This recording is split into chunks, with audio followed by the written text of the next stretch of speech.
Hi friends, नमस्ते। कैसे हैं आप लोग सब? होप सब बढ़िया होंगे और स्वस्थ और सेहतमंद भी। चलो, मैं आज का एक स्टोरी आपसे शेयर करना चाहती हूँ। ये स्टोरी है राजा शांतनु, गंगा माता और भीष्म जी का, कि किस तरह से हमें को डिपेंडेंसी से बचना चाहिए। मतलब हमें किसी के अपने अपने फ़ायदे के लिए या तो अपनी आंसर की सीख के लिए हमें बार बार दूसरों के पास से बचना चाहिए। ये कैसे हम करेंगे, हम बात करते हैं उसके बारे में।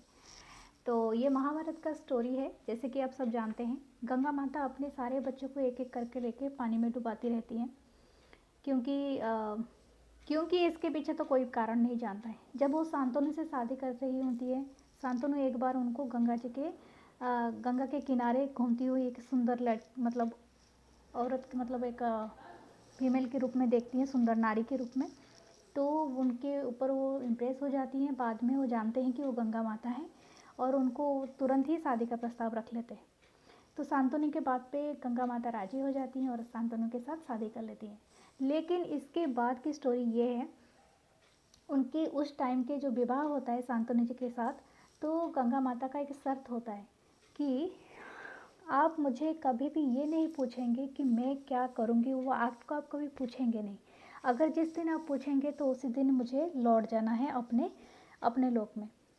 तो शांतनु जी हाँ करते हैं। हाँ कर कर के क्या करेगी। लेकिन जब गंगा माता अपने बच्चों को एक एक करके लेके अपने ही पानी में डुबा देती हैं, तब वो उनको शांतनु से रहा नहीं जाता है। लास्ट संतान उनका होता है, वो है जो भीष्म पितामह। तो वो जब लेके उनको पानी में डुबाने ही वाली होती है, शांतनु उनके पीछा करते रहते हैं और उनको जाके रोक लेते हैं। बोलते हैं गंगा ही या गांगी है, मतलब गुस्से में बोलते हैं।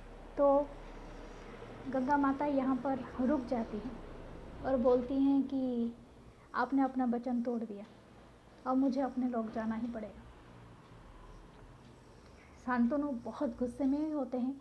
वो बोलते हैं कि तुम बहुत हद करती हो, एक नारी हो, कैसे तुम अपने बच्चों को डुबा सकती हो। तो फिर गंगा माता एक्चुअली त्रिकालदर्शी होती हैं। उनको सब कुछ पता है, अतीत और वर्तमान और भविष्य। तो वो माता तो इंसानी रूप से परे होती हैं। तो उन्होंने बताते हैं कि आप इंसान मतलब ये में पैदा हुए हैं इंसान के रूप में, बट मैं पिछले जन्म में हम दोनों ही स्वर्ग में आए थे एक बार, आपको याद नहीं है।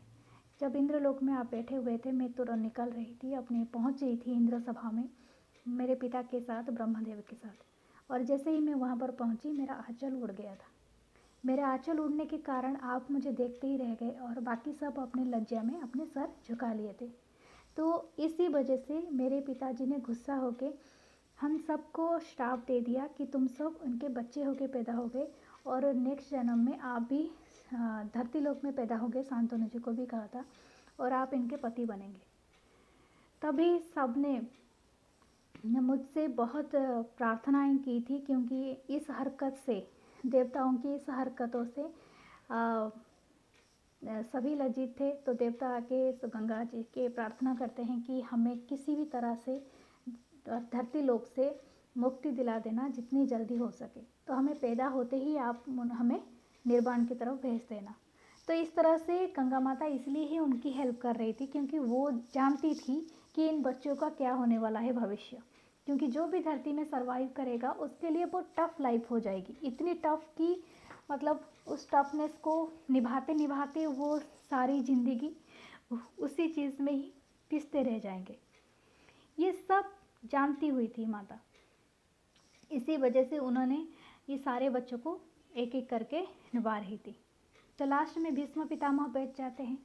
लेकिन वहाँ पर जब शांतनु ये सब बात जान लेते हैं गंगा माता से, तब वो उनके मन में उनकी चक्षु खोलती है। लेकिन वो बोलते हैं मैं तो संसार में हूँ, मैं तो माया में फंसा हुआ हूँ, मैं आपके एक्ट को सही नहीं ठहरा सकता।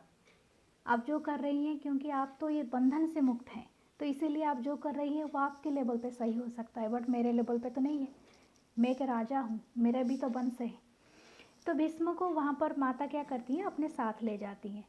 माता बोलती हैं जब तक मैं 14 साल तक इसको बड़ा पाल पोस के इसकी शिक्षा दीक्षा सब करा दूँगी और माँ का काम वहीं पर ख़त्म हो जाएगा, तब मैं पिता को सौंप दूँगी ताकि आप उसके हस्तिनापुर के राजा बना सकते हो। ठीक है, हस्तिनापुर आप जानते हो नॉर्थ में इंडिया के।